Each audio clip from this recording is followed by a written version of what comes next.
3, 2, 1, sync.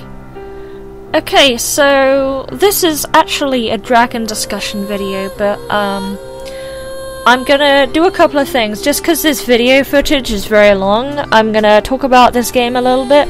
I'm gonna talk about sort of my usual stuff, and I'm also going to talk about a place I will be going in about a few days now. I'm recording this on a Wednesday. I am playing Legend of Dragoon. I live stream this because this game is it's a PS1 game, and OBS records in the right format for me, so I decided to use this instead of Bandicam, and lets me put the layout up, which is pretty cool. It's a bit experimental. I just thought I'd try it out. So yeah, this is a 4-disc PS1 game. It came out in about 2000 on the PS1 by Sony Computer Entertainment, and it's actually a pretty good game. Not nearly as good gameplay-wise as Final Fantasy VII, but it is very good if you like a good story. Translation's a bit iffy, but it's a cool game. So what I'm doing, I'm replacing my characters here. I have a couple. I had Dot, Rose, and Hashiel, and I changed Hashiel. I really like Hashiel, but I changed him to Meru because Meru's faster. I don't have all additions unlocked because this is my first playthrough of the game. Okay, so to be quick and start off, I'm just going to say that I first played this game in 2009. That's when I got the game, and I made it to the end of the disc 1, and I didn't play again, and I do not know why. So I'm back here playing it again. And I actually managed to get to the end this time, and this is the first time I actually made it to the end. So obviously I didn't do too well on additions and stuff. It's sort of like, additions are sort of like Sonic Chronicles Dark Brotherhood. You have to press buttons in a very specific time, and in this game in particular it has a less margin of error. I'm not very good with it. I'm playing with a controller as well. It does help, but without it would be very difficult. So this game is pretty cool. Basically it's like a high fantasy Super Sentai. It's like a high fantasy Power Rangers, literally, because each of the characters has like red stones, not red stones, they have Dragoon stones, and each of them gives them like very strong armor, which allows them to use magic and also allows them to sort of like hover, I guess. It's very cool. I love it. And yeah, this is a really cool game. So I'm against a guy called Mel Buframa. I'm not going to probably spoil too much of the plot. It'd be kind of confusing, but yeah. So yeah, it's a fun game. I like the combat. It's hard, it has a lot of skill to it, but other than that, you don't really have to grind in this game. So there is some challenge taken out, and there's not really a lot to do at the end of the game, so there's not a lot of side quests and stuff, so you probably won't find yourself playing it too much outside a New Game Plus glitch, which I thought was pretty rad, but it's not official. But so yeah, this guy has tentacles and a divine dragoon cannon. Pretty good at taking them all out. Otherwise there's a Psych-X bomb, but I was stupid, I didn't get that, so I probably will on my next round, because I played totally blind from disc. I played totally blind after disc 1. Yeah, I love this game. Okay, so since I have another 55 minutes to talk about things, or maybe less, I might stop and just let the end cutscene roll on it by itself. But basically, I have had a funny sort of couple of weeks actually. I've been preparing to go to MCM Comicon, which is really cool. It'll be my 3rd time going, and I'm going on the Sunday, so anyone heading down to London, I will be there. I'm doing a cosplay, which is kind of weird. It sounds kind of like, for people who aren't really into cosplay, it's gonna be really funny. Because when I first went to MCM Comicon in 2012, and this was the September one, I actually saw, it was funny, I saw Gus and Jeff from Rooster Teeth while I was there, which was awesome. But I wasn't in cosplay at the time. I wasn't really into it, and I thought, oh, I'm gonna look out of place because it's London, not many people would be doing cosplay. The funny thing about MCM Comic-Con, there's more people doing cosplay than there are not doing cosplay, so you can imagine how out of place I felt being there. And all I had at the time, I think it was the year Guild Wars 2 released, so I had my Guild Wars 2 shirt on, which was cool. But, yeah, I felt so out of place, and me and my friends, we last year decided to go and cosplay. Went a lot better. I met some people, it was awesome. I actually met some people that I don't normally meet in real life, like friends on Facebook that are far away. And now that sounds kind of bad because they say things in the press about strangers murdering your socks and stuff, but no, I met what was it? Admin of the Ruby group on. I met admin of the Ruby group at MCM. Talked to him a bit, and that's pretty cool. And I have a few other friends that I met IRL, which was awesome, so it's cool. So yeah, that's where I'm going. I've been preparing for it for a few weeks now. I've been getting stuff together, and when I'm there, I'll be cosplaying a character called Shiki Ryogi. I picked an obscure character on purpose, but Shiki Ryogi is, or Ryogi Shiki, however you want to say it, is a character from Karno Kyokai, Garden of Sinners. Really awesome film series, especially if you sort of like mature anime stuff. Not very good for people who really like action because it's more mystery and it's very heavy in dialogue, so it's not really something you'd want to see if you expected a lot to happen very quickly, because there are some very slow ones, like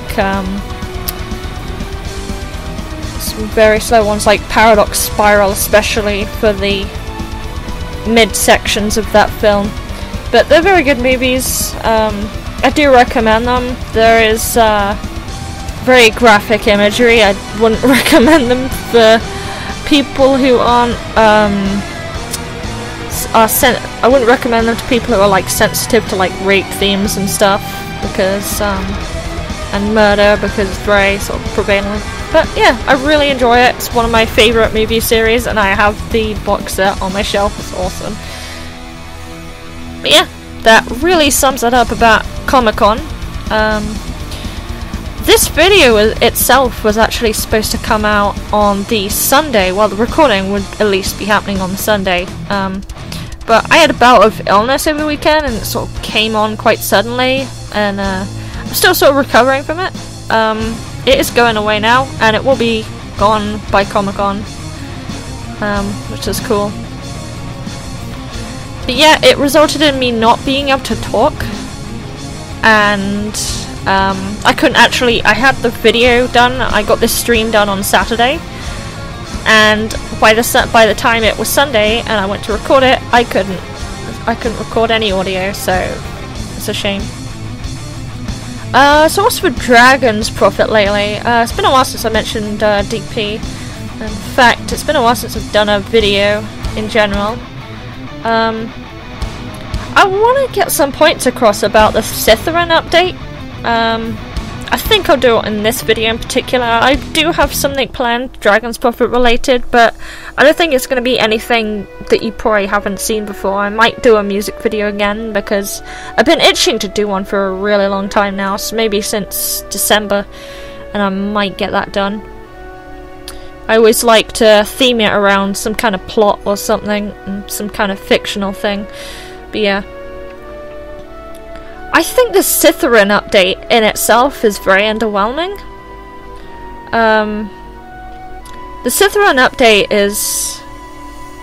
I don't know, holy hell. I just feel like there's not a lot to it. Because we got this new area. A lot of people are already 105 and stopped playing that area. And I mean, you get the Armor of Calamity, you get your gear, and it kind of... I don't know. There's the latest 102 hero set, but really, like, especially on the NA server, there's not enough people to run for it. And with the Satuma area, like, completely removed, like, I mean, on NA it's, like, completely removed. There's no incentive to farm for that sort of stuff, which really sucks. So yeah. That sucks a lot. So honestly, yeah, I don't feel that Sitheran has brought enough endgame content to warrant me wanting to do it. Now, if it was on EU server, I'd be fine, but I think the NA especially is very lackluster at the moment, and there's not really any plans to do anything either.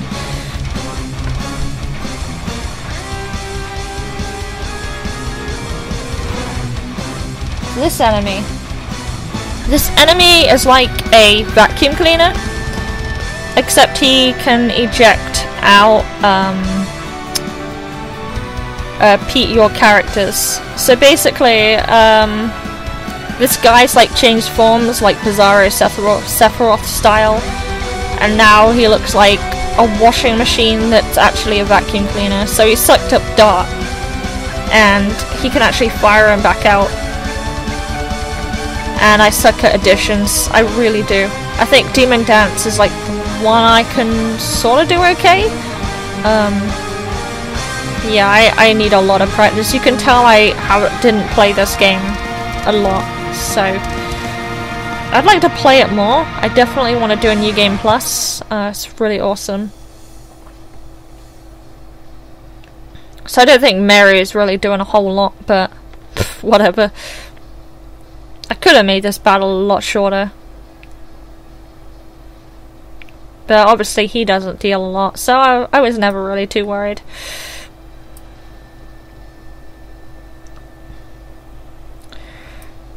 So yeah, I'm hoping DP, I know on the EU website they had a lot of little suggestions on how to extend the endgame. And I think it's true. You can always find ways to extend endgame. It's really what you make it, and I've always said that. I've always said an endgame in a video game is what you make it. You sort of like have to define your own goals, and I've been doing that. What is it? I've been doing that about 2 years. 2 years. May. No, not even May. I started playing Dragon's Prophet in March 2013. March 27th, 2013. That was when the... It could have even been earlier than that, actually. March 27th. Could have been a few days earlier than that, but that's the earliest date I remember according to my Greybone video. 2013, closed beta. Closed beta was really cool, MDP. There was a lot of things wrong with it though. The game now is like way better than it was. Way better. Like, ask anyone that's played closed beta if they'd rather play that, and I would probably say no. My only things that I really miss is obviously the big one, being the 2 zones, Bakra and Satuma. I suppose that also throws in the tutorial level that we got given. I love the tutorial level.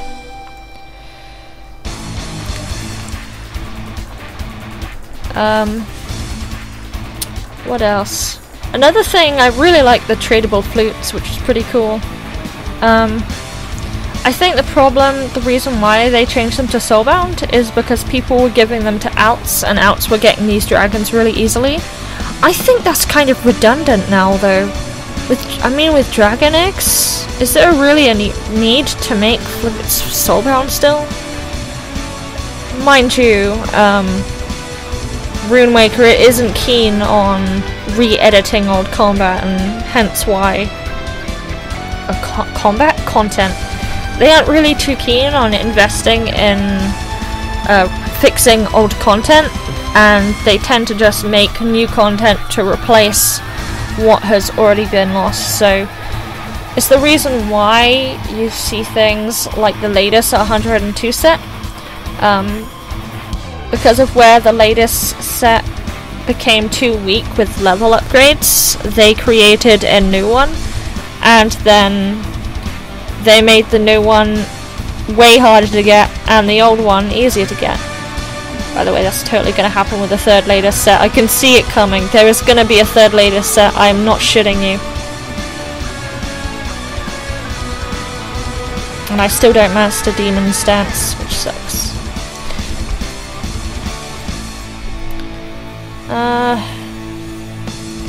So yeah.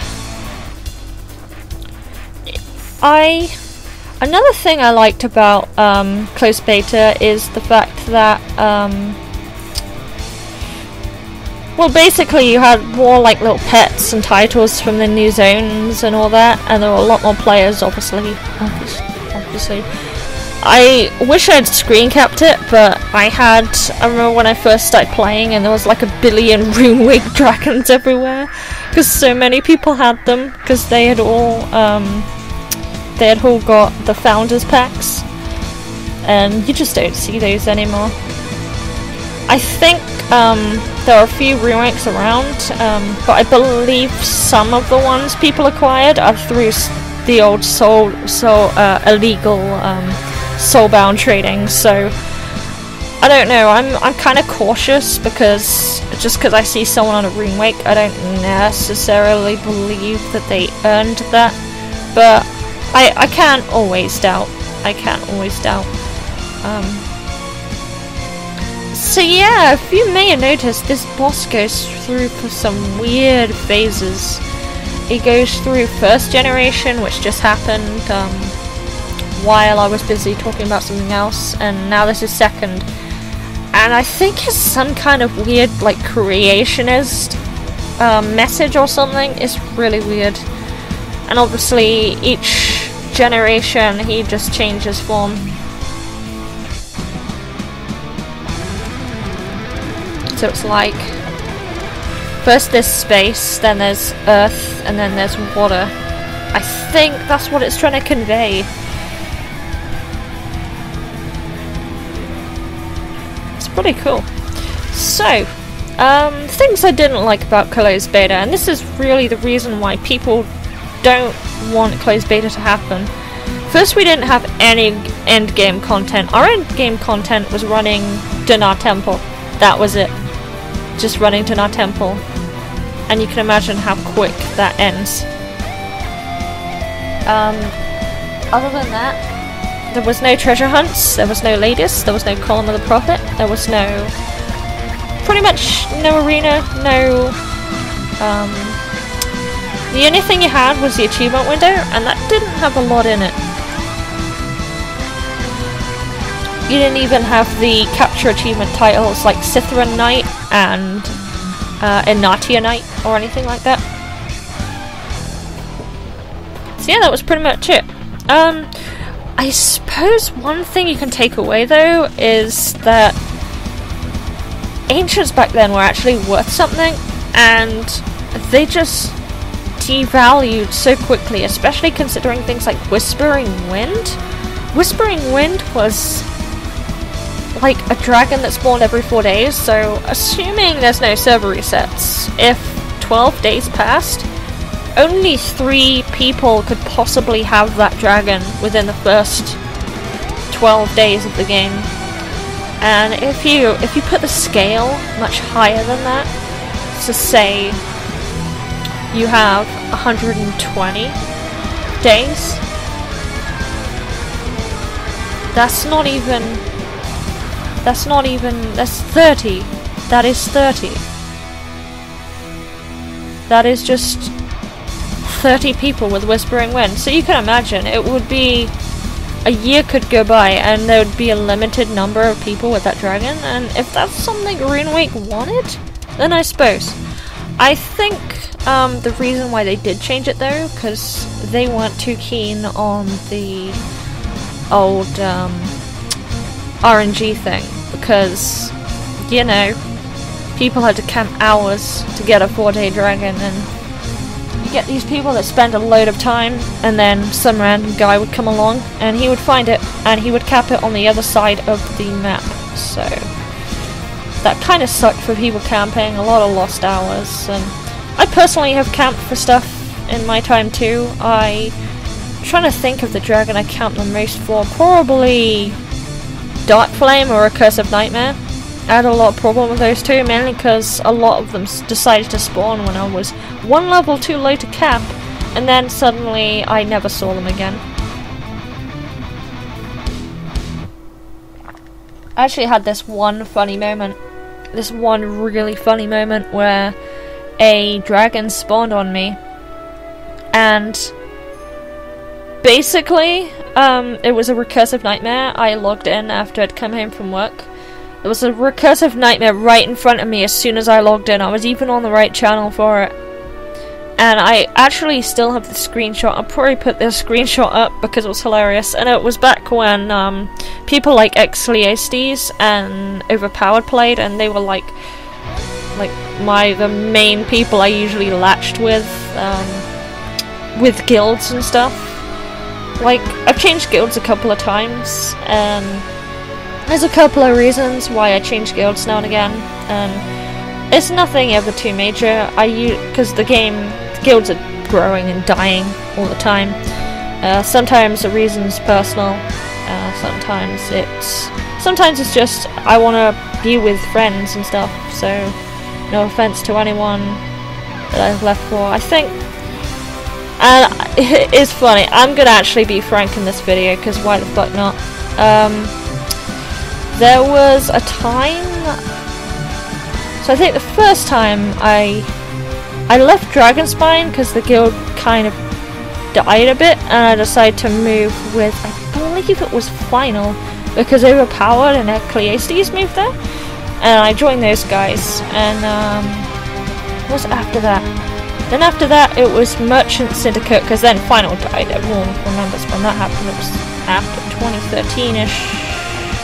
Maybe into 2014. But yeah, that was when I think it was no. If I get my shit right, I was with Dragonspine to the end of the year. I remember that much because I had a lengthy talk with my guild leader, who it was really cool. I liked him a lot. I liked my friends there, especially Zazzatron. Zazzatron was fucking cool. He had like such the greatest sense of humor, and he had like the sweetest personality. He would give so much and he would expect so little in return, and I feel so bad. He's such a great guy, and he was really good at the game too. He taught me a lot. So yeah, I remember joining Merchant Syndicate. I can't remember the guy's name, but he was a pretty decent guild leader and I liked him. I don't know if he's still around or if he moved to like Lucid Dream or something, or whatever. Then there was... what was it after that? So Merchant Syndicate kind of died, and I think I was looking for a guild after that. And they had... what was it?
people come, people go, and I just feel that it's just like, you know, shit happens. You make friends, you lose some, you gain some, and you can't please everyone. You really can't. Like, I'm making this YouTube channel. This YouTube channel is just fun, and I never imagined that I would, like, dedicate so many videos to one stupid fucking game. It's insane. It is fucking insane. I never imagined myself to do this. Like, if you look at my old videos, I used to do Tomb Raider videos, and it was really cool. I love Tomb Raider 1. It's one of my favorite games on the PlayStation, besides obviously this one and some other ones, but I played Tomb Raider when I was like 5-6 years old, and I love it. It's a great game. And I was actually playing that. That was my first video with commentary. I had one earlier than that, but I would hardly count it because the microphone was literally shit. It was really, really shit. And I maybe will go back to Tomb Raider one day. I really love that game. It's absolutely awesome. The original game is awesome. And in between that Let's Play, I uploaded a Crowbone video, and yeah, it was in a really shit quality, but that game ran better back then than it does now, so yeah. So, in fact, as I'm looking through my videos and stuff, I'll probably likely do a video on just sort of like a compilation music video, maybe, because I've tried on and off to get some like original footage, and I ran out of time or have been busy. So I think what I'm gonna do is I'm very likely to just do sort of like a 2-year anniversary video of my current captures and everything. I know what I did last year is I caught another Balge to signify the first year I had caught my original Balge, which was cool. I don't know, I might run Gase's Roost for Balge, maybe, if I have the motivation to do it. I might possibly do that. Depends on time, really. Running Dungeon Ancients, especially by yourself, takes a very long time. But it is quite cool when you get some at spawn, even if it's like the 500th time you've seen it spawn. Dungeon Ancients are quite fun to see. It's way more fun to find Ancients than it is to hatch them, even though hatched ones are stronger. That's what I think is really cool. So, yeah. There's not too much longer of this now. Pretty much when I get to the end of this fight, I'm gonna stop, and I'm just gonna let it roll to the end, because I think the cutscene at the end is pretty good, even in English with the bad voice acting. It's pretty cool. So I'm just gonna let it run. Yeah, I never imagined myself to do so many videos on a game that I originally didn't consider playing beyond maybe about a month. That was my plan. I actually bought the Founders Pack because I bought it in the sense that, you know, you buy a game, you buy a $60, $90 special edition. I just bought it with that in mind. I just bought it as if I was buying a game, which was just really a free game. Free games are really free. Well, they're better these days, but there's a lot of pay to win. So I just thought I would get it, because I thought, why not? And it was actually the first and only Founders Pack I've ever bought. I've always looked at some. I've been very tempted to buy various ones, obviously really have the funds for it, and the Founders Pack on the SOE website was way cheaper than the European version, which worked out great for price difference and all that, especially with even factoring in currency conversion, because I'm in the UK, which is awesome. So what else is on the agenda for us this week? We're actually running pretty close to the end now. What are we doing for time? We've got another 10 minutes to discuss things. So,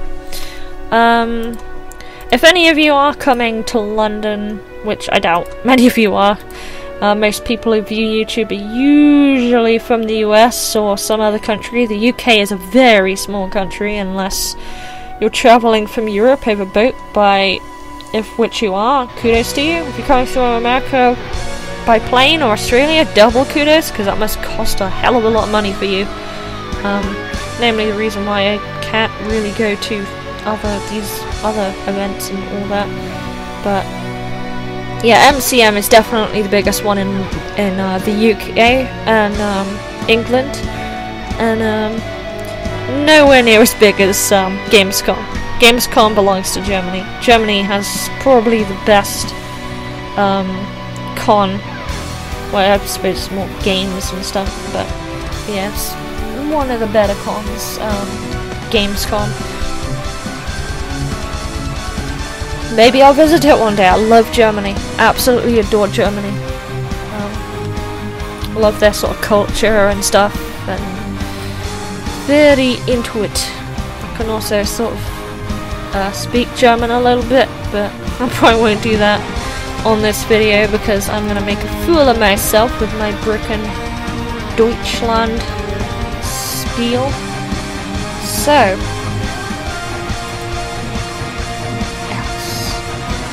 what else? Oh, there is that in mind. I actually didn't mention this at all. I'm gonna upload an MCM video when I come back from the con. There's also another video I'm gonna upload, and it's gonna be a bit out of this way. I found a folder full of commissioned music for, I don't know, it sounds kind of silly, but you know those days with like RPG Maker, XP and all that crap. I found a USB stick with an old RPG Maker project on it, and this sounds absolutely silly, but I actually had music commissioned by Angelo. Let me look up his name. He's a really awesome guy. He's also on my Facebook.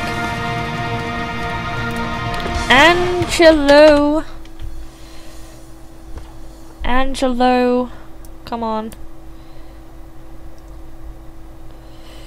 Angelo Cicero? I think it's Angelo Cicero.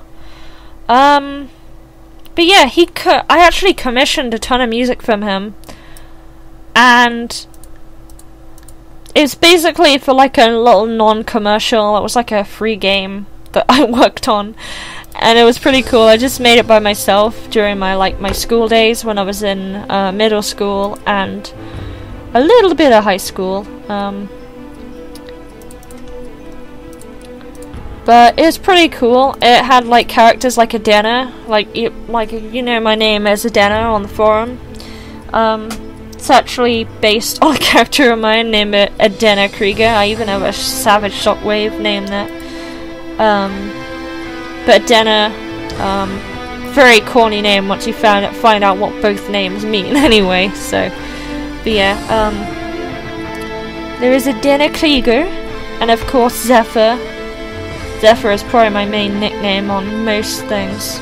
Most people don't usually know me as Heroine. Heroine's merely a game name. I also learnt that from Kurogane X and Metin 2, so my game names are never usually my proper, internet names, if that makes sense. Are internet names really a thing anymore, though? I really don't think they are. Also, this mushroom guy is terrifying. He's nearly dead, though. He really doesn't have a lot left in him. He'll be gone. He does some weird things.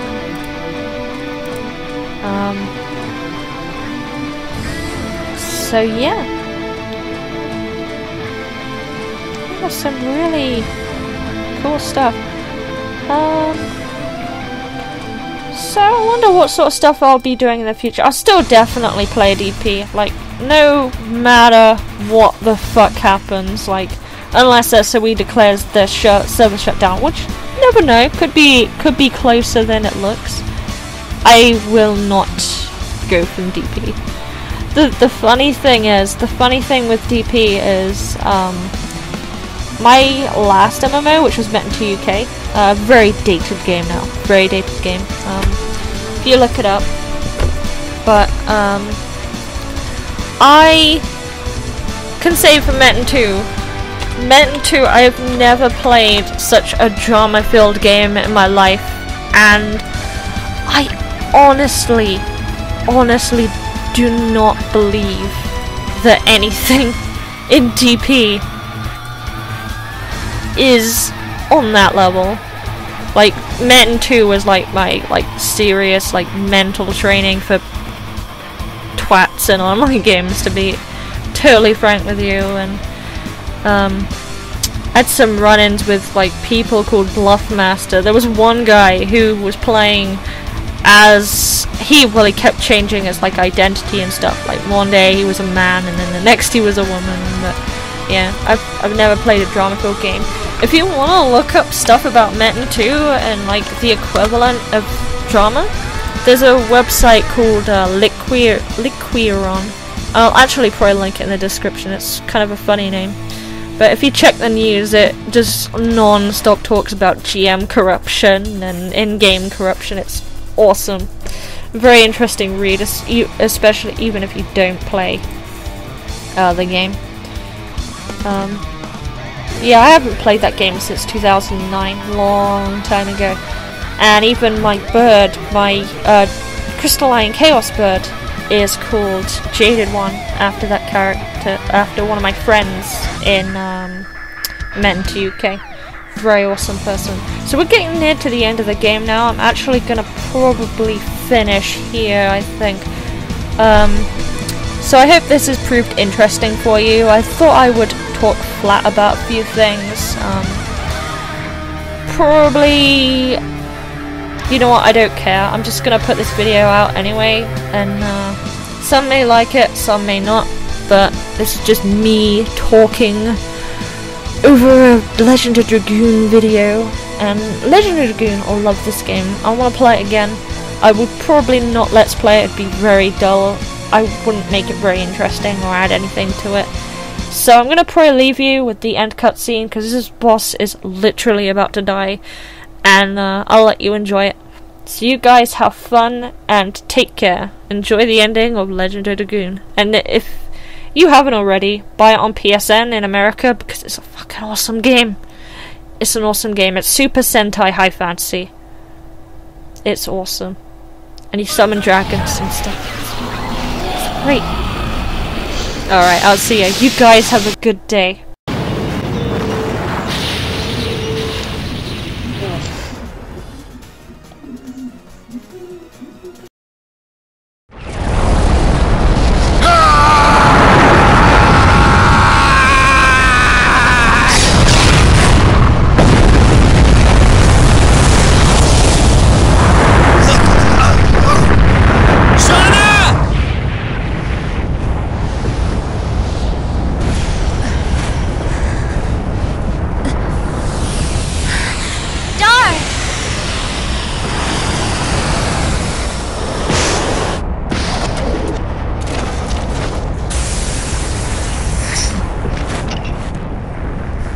I have been waiting for this moment. I kept you waiting so long. I'm sorry.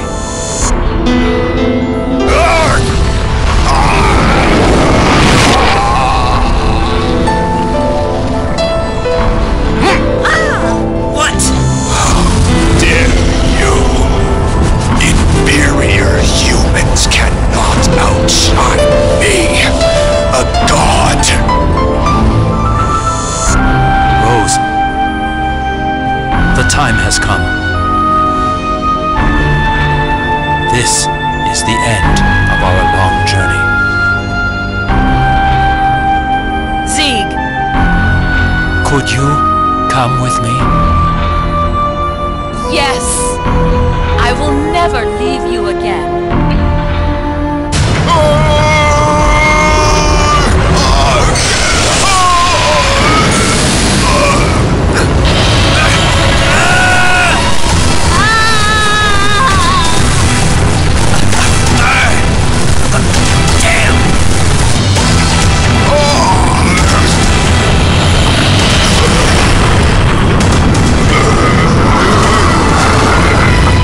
Dart.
will stay when tomorrow becomes today. Love will find a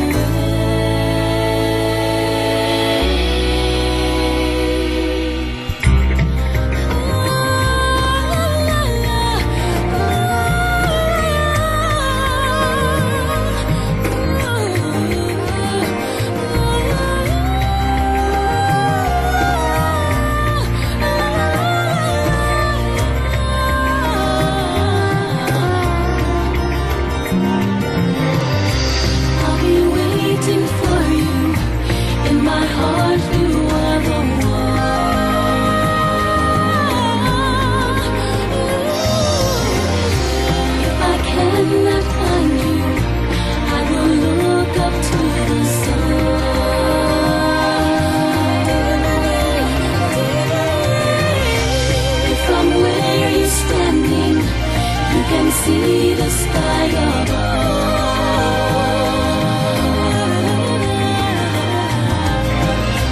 I'll be waiting for you if you still believe in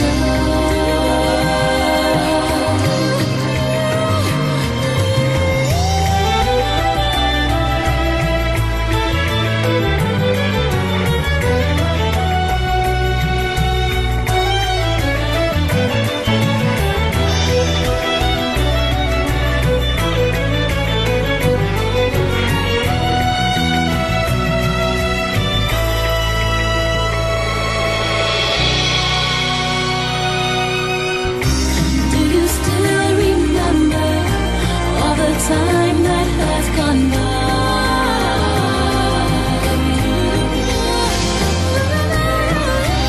Do you still believe that love can fall out from the sky?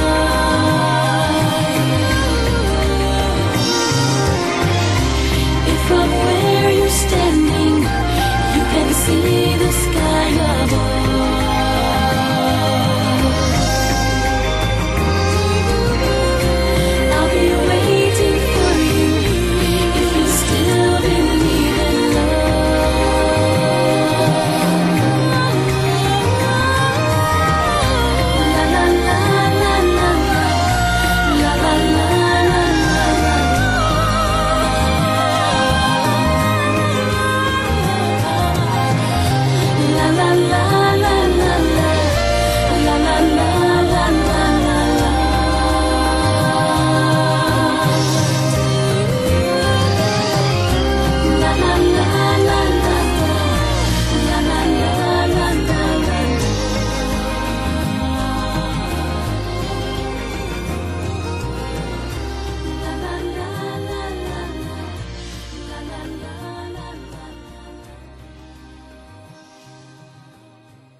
tell you about cystic fibrosis and then go to fucking doctor surgery.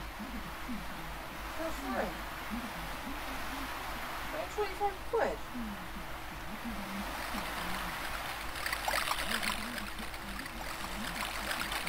That was mean.